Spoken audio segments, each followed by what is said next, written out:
The night Jack Walker opened his cabin door into the howling Montana blizzard, he had no idea he was about to save the last pieces of a young man's love, and the only reason a forgotten storm legend would return 8 years later.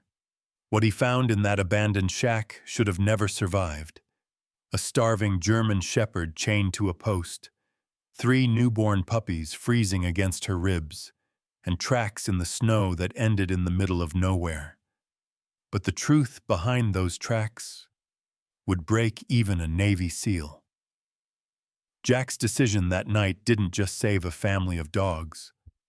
It set off a chain of events that would pull a lost teenage girl into his life, turn a tiny puppy into the greatest rescue dog in the county, and bring a dying hero back into the snow one final time to save a neighbor against impossible odds. If you want to know how this circle of love, sacrifice, and destiny comes full circle, stay with me.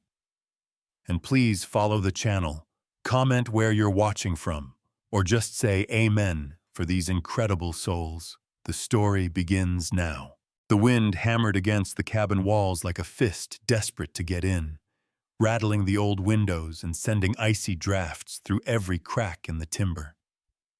Jack Walker paused in the middle of his living room, listening.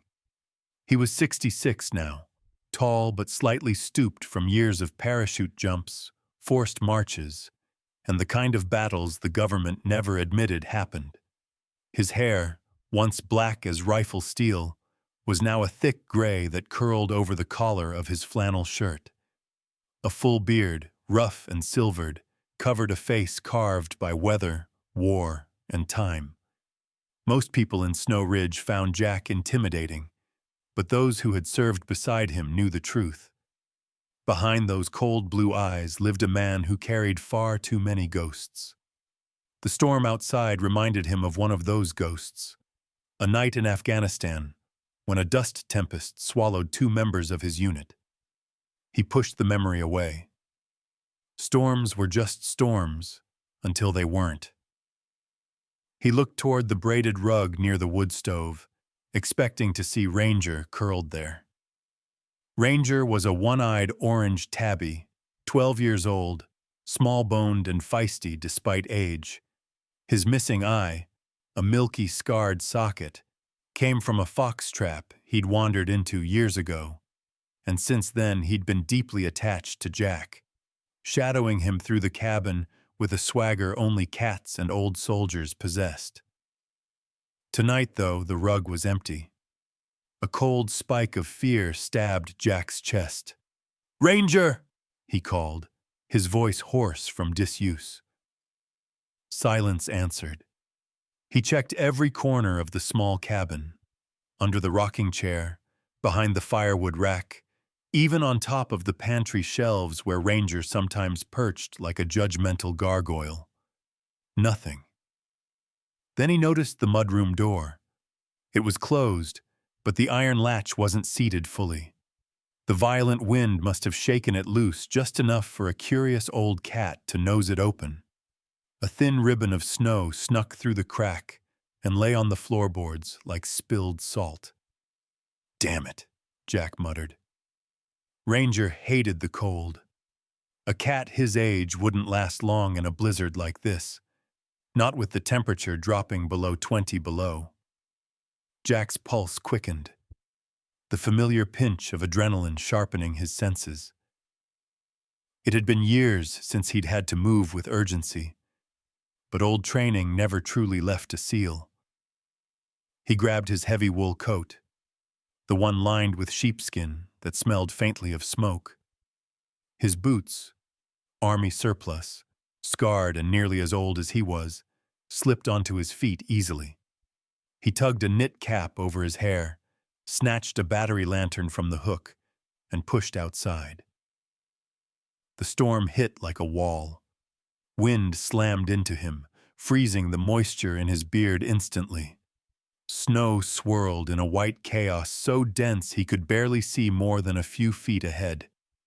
But he set his jaw, strong, angular, stubborn, and forced himself down the porch steps, lantern cutting a weak cone through the storm. Where would Ranger go? Not far. The cat always sought shelter. Barns, sheds, hollow logs. Jack struggled forward, following what he thought were faint indentations in the snow, though they blurred nearly as fast as he spotted them. Every breath burned like ice shards in his lungs. He trudged toward the tree line, half by memory, half by instinct. 50 yards from the cabin stood an old hunting shack. When Jack bought the land decades ago, the structure had already been sagging. He'd never bothered to tear it down. Tonight it loomed like a dark shape swallowed by snow, leaning to one side under the weight of the storm. Jack waded through thigh-deep drifts, muscles screaming. As he neared the shack, the lantern caught a sliver of movement, a flash of orange. "Ranger!" He squeezed through the crooked doorway, boots crunching on frozen dirt. The cat was huddled under a broken workbench, his frail body trembling so hard his fur quivered like a leaf. He let out a weak, wheezing meow when he saw Jack. Jack dropped to one knee, scooped Ranger into his coat, and zipped it halfway so the old tabby could press against his chest for warmth. "Got you, buddy," Jack murmured, relief loosening his shoulders. Then he heard it. A metallic scrape. Slow. Heavy. Like iron dragged across stone. Jack froze. At first he thought it was the wind bullying the sagging roof, but the sound came again. Closer. Deliberate. He lifted the lantern. The beam sliced across rotting timbers, piles of debris, collapsed shelves, then fell on something that made his blood run colder than the storm. Eyes. 2 eyes glinting in the darkness. Wide, terrified, and burning with a mixture of warning and desperation. A German shepherd lay half-collapsed against a support post, her ribs visible beneath matted fur. The chain around her neck was thick, industrial, digging deep into raw flesh that oozed with infection. Her body was little more than skin and bone, but she still curled herself protectively around 3 newborn puppies, each no bigger than a man's palm, mewling faintly as they sought warmth from her failing body. "Jesus," Jack whispered. He had seen cruelty in the world, both natural and man-made, but something about the scene punched through even his hardened exterior. Someone had chained her here. Someone had left her to die. The shepherd bared her teeth weakly, not in aggression, but in fear. Her eyes begged him to leave her alone, yet begged for help all at once. Jack backed up slowly, whispering, "Easy, girl, easy." Then he made the only decision a man like him could make. He tightened his hold on Ranger, turned toward the door, and said, "I'll come back." The race home was a blur of snow and pain. By the time he burst back into the cabin, he was winded, trembling, and half-numb. Ranger shot straight to the stove, collapsing in a shuddering heap. Jack didn't stop to warm himself. He moved with military efficiency, grabbing bolt cutters, a wool blanket, lengths of rope, and finally, his old utility sled he used for hauling firewood.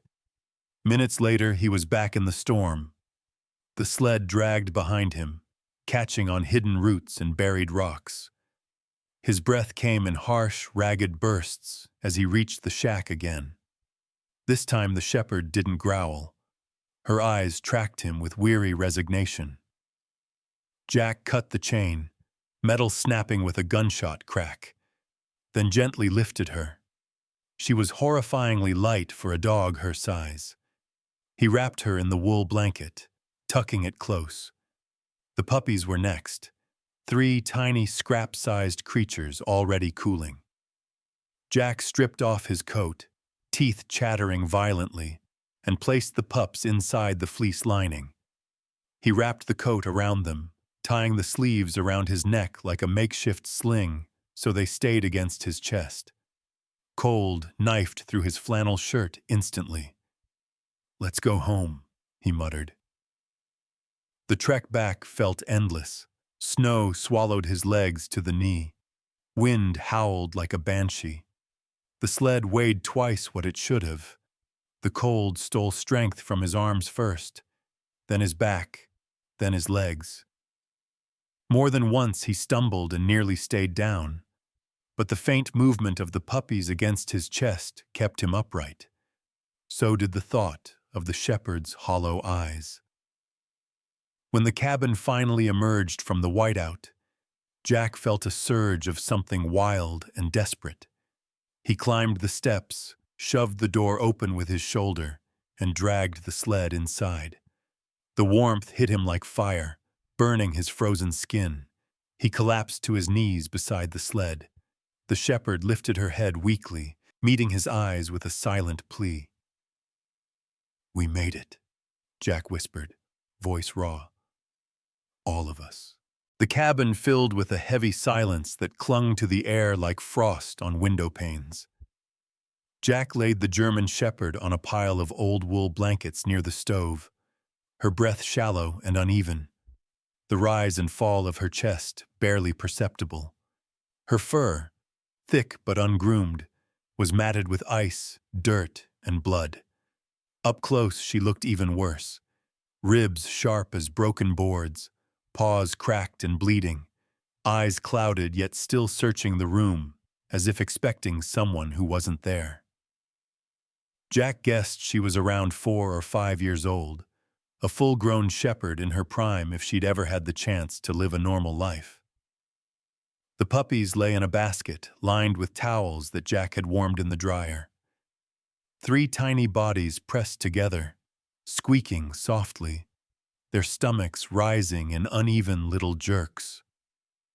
Ranger, who usually acted offended by the presence of anything new in the house, surprisingly walked over, sniffed the pups once, and curled near the basket with a soft, protective purr. Jack shook his head. "Traitor," he muttered affectionately to the cat. But his focus snapped back to the German shepherd. Her breath hitched. Her eyes rolled slightly. Her heartbeat, when Jack placed a trembling hand against her ribs, felt irregular, rapid, then slowing abruptly. He recognized the signs instantly. He'd seen men crash into shock on the battlefield. "Stay with me, girl," he whispered. Then his training took the wheel. He moved with a precision he hadn't used in years, spreading antiseptic over the deep wound where the chain had eaten into her flesh. He cut away crusted fur, flushed the area with warm saline he improvised from bottled water and table salt, dried it, packed gauze, taped it all, while whispering calm, steadying words. He monitored her breathing, adjusted blankets, massaged her limbs to keep circulation moving. The cabin transformed into a field hospital, each action muscle memory from missions long past. But with every soft whimper from the dog, another memory clawed its way to the surface.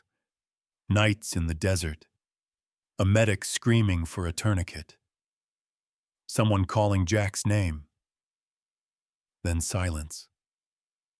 The German shepherd shifted, letting out a long, low groan, and Jack flinched hard enough that the lantern on the table rattled.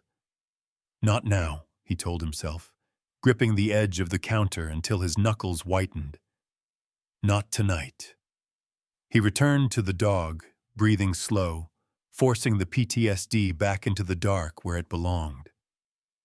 By dawn, the storm had calmed, but the world outside was buried in white. Jack barely noticed. He sat against the stove, the shepherd's head resting near his thigh. She was alive, but only barely.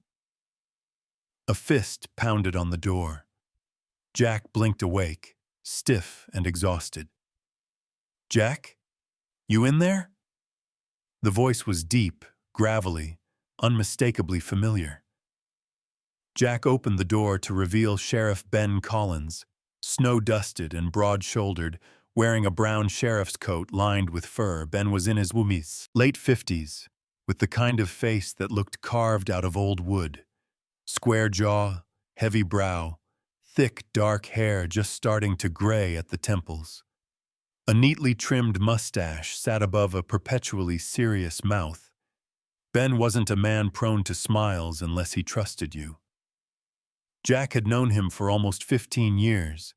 They hunted together in the fall, drank beer on bad nights, and understood each other without many words. Ben stepped inside, stomping off the snow. "You all right? Storm knocked half the county offline. Figured I'd check on you." Jack nodded toward the blankets on the floor. "Found her in the hunting shack." Ben knelt, his eyes softening. "Good Lord." He scanned the wound, the protruding ribs, the barely there breaths. "Somebody did this?" "She was chained there. 3 pups, too." Ben sat back on his heels, shaking his head, anger simmering beneath his calm exterior. He was a man shaped by years of dealing with the worst folks in the county. Drug cases, neglect, domestic violence. And though he rarely showed emotion, cruelty toward animals always hit him hardest. "You think they dumped her?" Ben asked. Jack hesitated. "Dunno. Storm wiped out tracks, but we need to check the shack." Ben nodded once. "Get your coat." The hunting shack was swallowed by snowdrifts when they reached it, but the interior told a clearer story in daylight. Jack held the lantern while Ben inspected the ground. The chain was still there, its broken end jagged from where Jack had cut it. Frost-coated old cans, discarded rope, a filthy blanket. "Looks like she's been here for days," Ben muttered. "Maybe more." Jack scanned the shadows and spotted something half-buried behind a broken chair. "There." He knelt and pulled out a tattered backpack, the fabric frayed, one strap ripped off. Inside were only a few items: a torn jacket, a crushed water bottle, a handful of protein bar wrappers, and a crumpled gas station receipt. Jack smoothed it open with gloved fingers. "Last week," he murmured. "Cash. 1 bag of dog kibble." Ben exhaled slowly. So someone cared enough to buy food, but left her chained? Jack didn't answer. Something about it didn't feel right. He reached deeper into the pack and found a leather dog collar, the buckle snapped clean through. Attached to it was a brass nameplate, scratched but still readable. Scout. Jack felt something tighten in his chest. "Scout," he said aloud. The name carried a weight, a familiarity, an identity. It wasn't the name of a stray. Someone had loved this dog. Ben stood. "We should look around the perimeter." They circled the shack, and 50 yards away, Ben stopped abruptly. "Jack, here." A shape lay in the snow, partially buried by drifts. The body of a young man, barely more than a boy, his blonde hair stiff with ice, his skin pale blue. He wore a thin jacket, torn pants, one boot missing. His ankle was swollen, grotesquely, twisted wrong. "Poor kid," Ben muttered quietly. "Doesn't look like he had a chance." Jack crouched beside the body. In the kid's hand was a frozen cell phone, the battery dead. Ben passed him an evidence bag. They brought the phone back to the cabin. While Jack tended the shepherd, who stirred weakly when he whispered "Scout," Ben plugged the phone into Jack's generator-powered outlet. Minutes later, the screen lit up. A lock-screen photo appeared. The young man smiling brightly, cheeks flushed with life, one arm around a healthy, radiant German shepherd. Scout. Jack swallowed hard. Ben opened the Messages app. The most recent draft glowed at the top. My name is Evan Brooks. I broke my ankle. Storm getting worse. Scouts chained so she won't follow me. Trying to get signal. Please send help. Save her. It was unsent. Evan hadn't made it far enough for the phone to connect. Jack's breath hitched. The boy hadn't abandoned Scout. He'd chained her to keep her from dying next to him. He'd spent his last money on food for her. He'd crawled through a blizzard on a broken leg, trying to bring help. Ben lowered his head. He died trying to save her. Jack looked at Scout lying near the stove, her eyes fluttering open at the sound of her name. Somewhere inside them, he saw grief. Recognition. A dog waiting for footsteps that would never return. We'll make sure she's safe, Jack whispered. I swear it. The days that followed were unlike anything Jack Walker had experienced in years. Loud, chaotic, unpredictable, and strangely full of purpose. Scout, though still recovering, proved to be a fiercely devoted mother. With food in her belly, clean bandages around her neck, and warmth surrounding her, she slowly regained strength. Within a week, the hollowed look in her eyes softened. Her ribs, once stark beneath her skin, began to hide beneath a new layer of muscle. Most importantly, she no longer watched the door with that agonizing mix of hope and dread. Instead, she watched her puppies. The 3 newborns, who had been little more than shivering bundles the night Jack found them, now squeaked with energy. One had a splash of white across his muzzle. Another was entirely fawn-colored. The smallest had a black patch drifting over one eye. Jack hadn't planned on naming them, but every creature deserved an identity, and so they slowly earned their names through the small traits he observed. Brave, the largest, was fearless, crawling first toward anything new. Hope, the smallest, often curled into Jack's beard whenever he picked her up. And Grace, steady, observant Grace, had a seriousness in her tiny gaze that reminded him of Scout herself. Ranger continued to surprise him. The old orange tabby behaved as if the puppies were his recruits. He watched them from atop the woodpile, scolded them with low meows when they wandered too far, and even curled around them for warmth when Scout needed a break. Jack found himself muttering, "You're softer than I thought," every time Ranger refused to move from his post. By the 6th morning, Jack heard the unmistakable sound of a truck pulling into his driveway. He recognized the engine immediately. It was Dr. Miranda Lee's old Suburban, the one she'd driven since the early 2000s. Miranda was the only veterinarian for 20 miles in any direction, and she treated the county's animals with the same intensity a battlefield medic treated wounded soldiers. When she stepped out into the snow, the cold air carried her sharp lavender scent. Miranda was in her early 60s, petite but sturdy, the kind of woman built from a lifetime of practical work and long nights. Her black hair, streaked with silver, was tied in a tight bun at the nape of her neck, and her almond-shaped eyes were keen, thoughtful, and often disapproving in the way only someone who deeply cared could be. She carried 2 heavy bags of supplies, her movements efficient. Behind her climbed out a girl, thin, pale-skinned, bundled in a jacket that looked a size too large. She had long dark hair tucked into a wool beanie, sharp cheekbones, and cautious brown eyes that darted around like a skittish deer. Jack recognized her from town.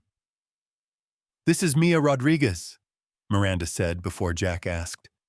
"She works part-time at the clinic. Smart kid.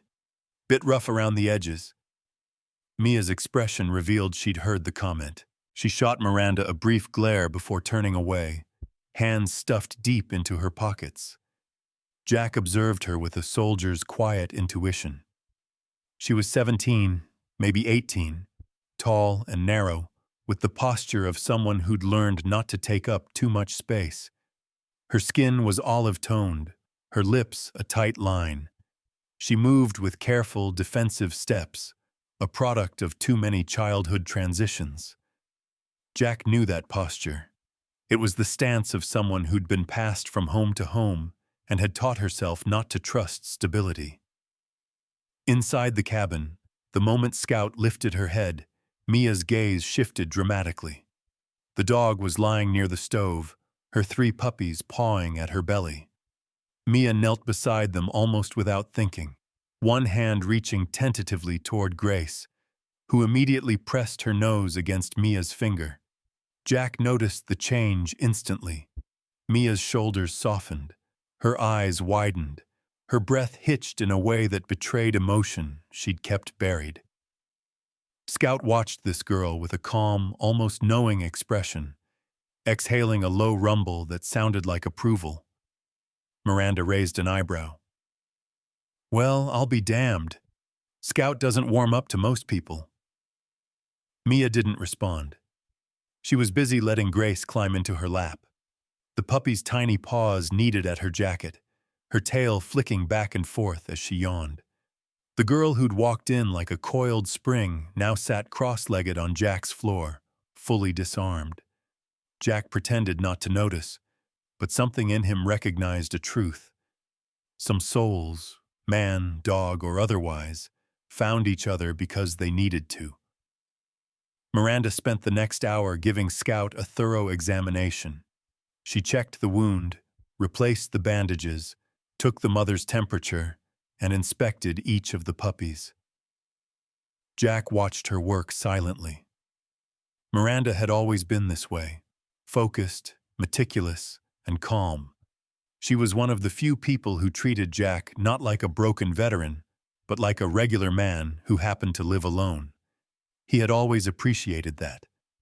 After finishing, Miranda stood up. "Good news. She's healing beautifully.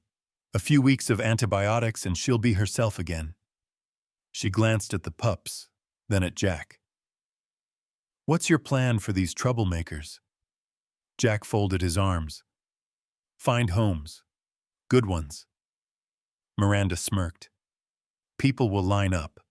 The whole county's heard the story already." Mia looked up sharply. "What story?" "Jack dragging a half-dead dog and 3 pups through a blizzard," Miranda said proudly. "Even made the sheriff tear up a little." Jack cleared his throat, uncomfortable with the praise. "Sheriff's soft when it comes to animals." Miranda ignored him and turned to Mia. "If you want, you can help this weekend. Good for your community service hours." Mia muttered something that sounded like, "Yeah, okay," but Grace refused to be put down. When Jack gently tried to reclaim the puppy, Grace whined, wiggled, and burrowed deeper into Mia's arms. Miranda laughed. "Looks like you've been chosen." Mia rolled her eyes but didn't hide the tiny smile tugging her mouth. Later that week, the adoptive families began to appear. A soft-spoken widow named Helen Marsh, about 60, with short gray hair and kind hazel eyes, arrived first. She lived alone, her hands trembling slightly from arthritis. When she held Hope, the smallest puppy curled instantly against her chest. Helen began crying quietly, whispering, "I haven't felt a heartbeat this small since my daughter was a baby." Hope was hers by the time she left. Then came the Bakers, a young family with 2 energetic sons. The father, Matt Baker, was a tall man in his 30s with sandy hair and a gentle demeanor. His wife, Claire, had warm brown eyes and a booming laugh that filled the cabin with life. Brave bounded toward the boys immediately, tackling them with uncoordinated licks. It was clear he belonged with them. Grace, however, sat stubbornly beside Mia, refusing all other hands. Every time someone tried to pick her up, she retreated back to the teenager's side. Jack made the decision for all of them. Grace stays here, with Mia and me. We'll train her properly. Mia blinked in surprise, unsure whether to argue or accept. But when Grace nudged her cheek with a soft yip, she whispered, "Okay." Jack said nothing, but a quiet satisfaction threaded through him. By evening, only Scout, Grace, Ranger, and Mia remained in the cabin. It felt right. Mia knelt to scratch Grace behind the ears. "Guess we're stuck together, huh?" she murmured. Jack glanced at Scout, who lay watching them with gentle pride. "Storm brought them here," he said softly. "Maybe it brought you too." Mia looked away, blinking quickly. "Maybe." Jack didn't push. Some healing needed time, just like Scout's. 8 winters carved themselves into the mountains around Snow Ridge, and the world within Jack Walker's cabin changed with them. The lines on Jack's face deepened, his once unyielding posture softened, and the hair beneath his knit cap turned almost completely white. At 74, he was still sturdy for a man his age, tall with a wide chest and the unmistakable bearing of someone who had spent a lifetime pushing his body past its breaking point. But the years had taken their toll. His right knee ached in storms, his shoulders stiffened in the mornings, and most of all, his hearing had faded. Sounds came slower now, muffled around the edges, and sometimes he simply missed them altogether. Yet he never missed the sound of Scout. Her presence, even when silent, filled every space of his life. The aging German shepherd still moved with dignity, though her steps were more deliberate, her once swift gait now careful and measured. Her coat, once thick and gleaming, had faded into a soft silver white, especially around her muzzle and spine. Her eyes, though clouded with age, carried a wisdom Jack never stopped marveling at. She had seen grief, storms, loss, and yet she stayed, always within reach, always watching him with the quiet loyalty that no human could ever match. Ranger, old as time itself, had grown slower too.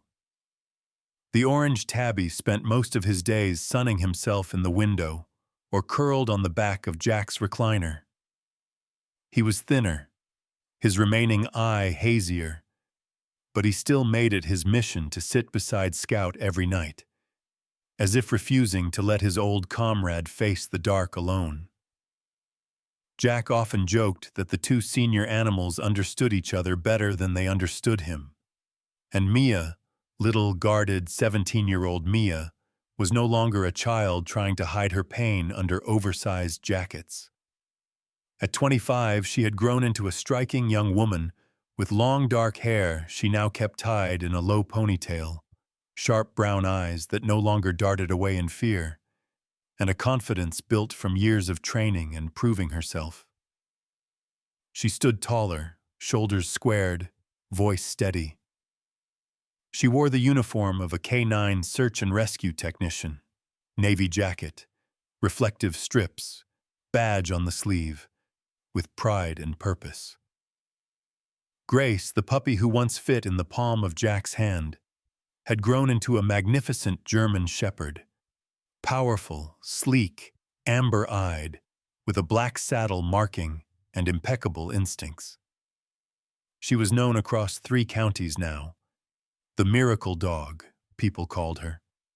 The dog who could track through storms, read the land like a map, and find the lost when hope seemed gone. Jack liked to brag that she got her stubborn streak from him. Mia insisted Grace got her smarts from Scout.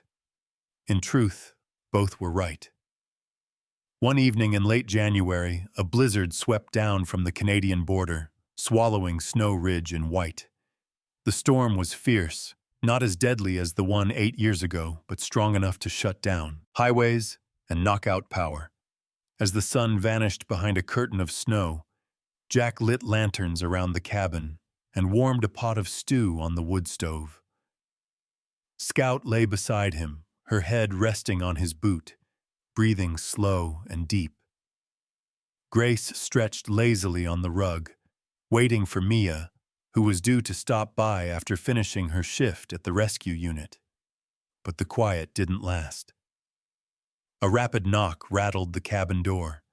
Jack straightened, wincing as his knee popped. Scout rose too, though slower, her ears lifting. Grace was already at the door, tail stiff, posture alert.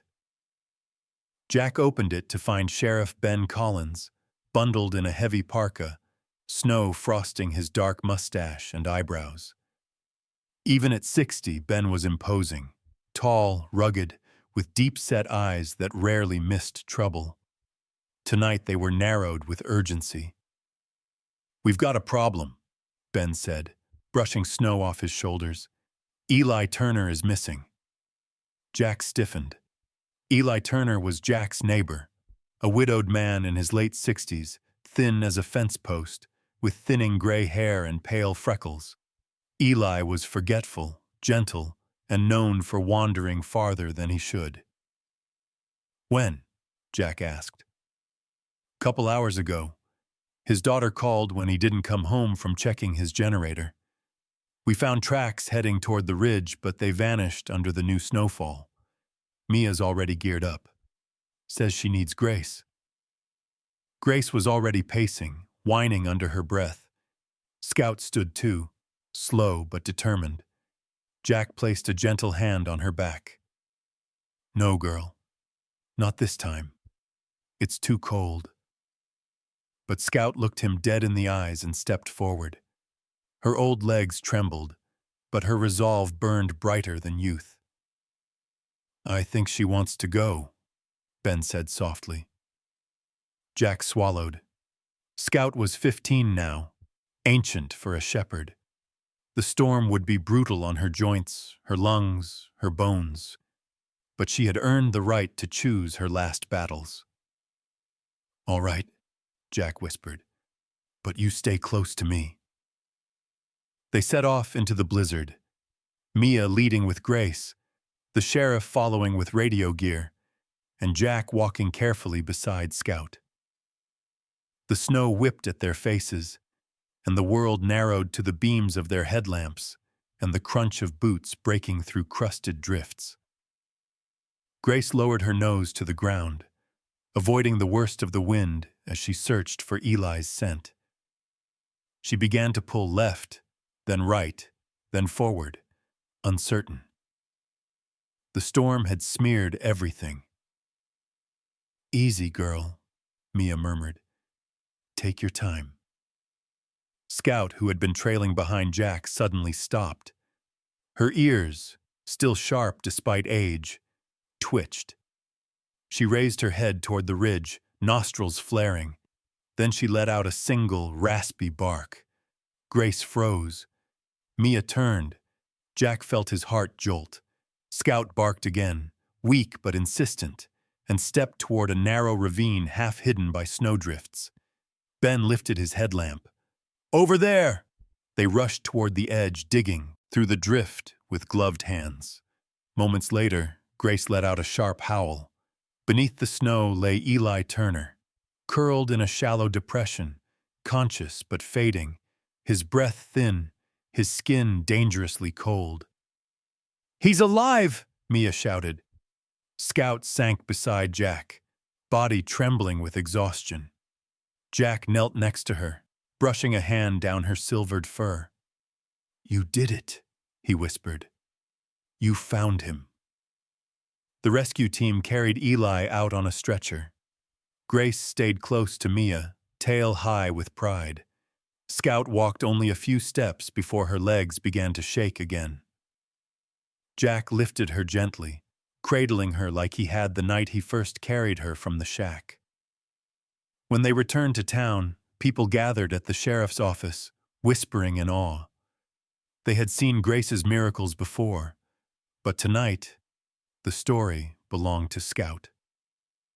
Snow Ridge hadn't forgotten the dog from the blizzard 8 years ago. Now they would remember her twice over. Jack placed Scout beside the stove when they got home. She lay her head on his foot again, sighing deeply. He stroked her ear. "You saved another life," he murmured, "still on duty after all these years." Scout closed her eyes, pressing her warm, aging body against his boot. She had become his ears, and he had become her voice. They needed each other more than ever. Winter returned to Snow Ridge with a softer touch than years before, as if the mountains themselves understood that this season would carry a different kind of weight. The first snow was gentle, powder drifting lazily across the evergreens and settling over the cabin roof like a white quilt. Inside, the fire crackled low, throwing warm orange light over the old wood floors, the worn armchair, and the two aging figures resting side by side. Scout lay on her blanket near the hearth, her breathing shallow but peaceful. Jack Walker sat beside her on the floor, one hand wrapped around her paw, thumb tracing small circles over her thinning fur.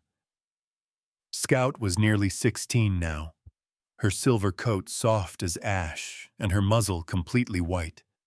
Her once strong legs had weakened. Her movements were slow and tender, as if she understood each step had to be saved for something meaningful. Her eyes, still bright, still knowing, followed Jack with a quiet trust that cut straight through him. He felt the truth in those eyes. They both knew the road ahead was shortening. Jack, older and more worn than the winter before, leaned forward. His hair was fully white now, falling over his forehead when he bent toward Scout. His beard was trimmed but patchy, his skin weathered like old leather. The lines around his eyes dug deeper each year, and his hearing had faded to the point where he relied on Scout to notice half the world for him. Now, though, Scout no longer rose when the kettle whistled or when footsteps approached. Jack felt the silence closing in. Ranger, the ancient tabby, curled on the armchair behind them, breathing with a faint wheeze. Even he seemed to understand that the cabin had shifted into a sacred kind of stillness. Jack talked softly to Scout, voice low and gentle. "You remember Evan, girl?" he whispered. "You remember that picture of him holding you? He loved you something fierce." Scout blinked slowly, as if listening.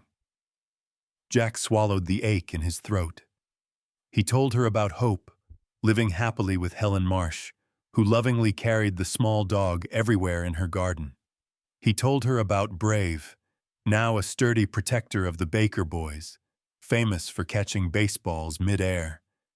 And he told her about Grace, who slept each night beside Mia's bed and had become a legend of the search and rescue team. Scout shifted her head, nudging Jack's palm with her nose. Her breaths came slower, deeper. Jack leaned down, pressing his forehead gently to hers. "You did good, girl," he whispered. "You made sure they had a life." His voice cracked. "You made sure I had one too." Hours passed like drifting snow. The fire dimmed to embers. Jack never moved. He stayed there, holding her paw, feeling the warmth fade as the night slipped quietly over the mountains. In the deepest part of the night, Scout exhaled one long, soft breath and did not draw another. Her body relaxed, her eyes closed.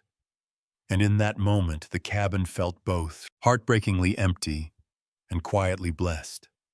Jack lowered his head to her chest, his shoulders trembling. No tears came at first, just a heavy silence that filled the room like fog.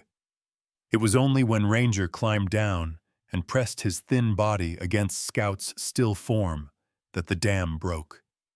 Jack cried openly, gripping her paw the way he had held the hands of fallen brothers so many years ago. Morning found Snow Ridge blanketed in white, the sky pale blue, the air frozen crisp. Mia arrived first, her hair dusted with snow, her cheeks red from the cold. When she saw Scout lying still near the hearth, she sank to her knees beside Jack, her face folding into grief. She wrapped her arms around him without saying a word.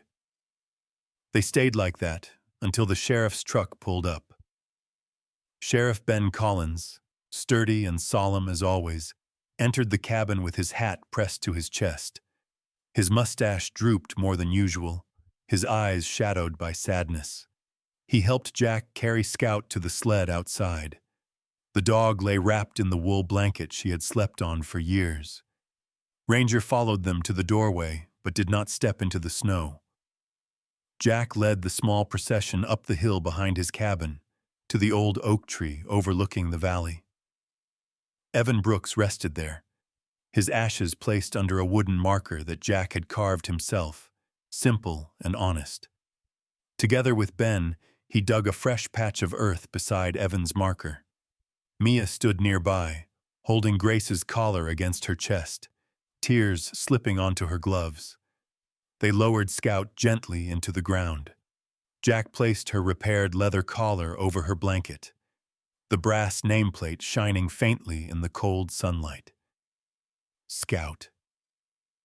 When the last shovel of earth was smoothed over, the three of them stood in silence. Jack with his head bowed, Ben with his hat held to his heart, Mia wiping her cheeks. Grace, sensing the gravity, sat quietly at Mia's heel. The wind whispered through the branches of the old oak, carrying the feeling that two souls, one young, one old, had finally been reunited. Days passed, then weeks, and the cabin, once filled with the movement of paws and the steady presence of Scout, felt unbearably hollow. Jack wandered through rooms where echoes used to live. The rug Scout slept on lay untouched. The food bowls sat stacked near the stove. Ranger, too quiet for comfort, slept longer each day. Jack felt himself slipping, not toward despair, but toward a kind of stillness that frightened him. Scout had been his anchor for nearly a decade. Without her, he drifted. One gray afternoon, he drove into town. Snow Ridge's small animal rescue shelter sat behind the fire station, an old red building with peeling white trim. Inside, the scent of disinfectant mixed with hay filled the warm air. A woman named Marcy Dalton, a volunteer in her early 40s with curly blonde hair and round brown glasses, greeted Jack with a soft smile.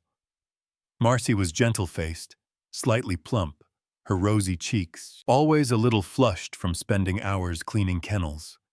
She had a warm, motherly presence and the habit of talking to animals as if they were children. "Looking for a dog?" she asked kindly. Jack hesitated, shoving his hands deep into his coat pockets. "Just looking." Marcy led him down the aisle. Puppies yipped eagerly. Younger dogs jumped against their gates.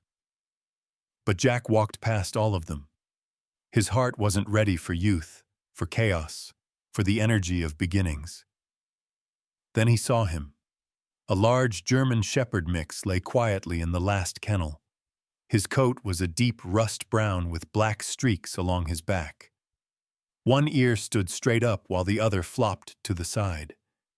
His eyes, warm amber, soft around the edges, held a timid sadness, the kind seen in animals who had lost more than one home. "That's Duke," Marcy said softly. "He's 10. Family surrendered him when they moved. Old boy doesn't understand why he's here." Jack crouched slowly. Duke lifted his head, uncertain at first, then shuffled forward until his nose touched Jack's hand. His body trembled, not from fear, but from hope. Jack felt the tremble echo inside his own chest. "I'll take him," he said.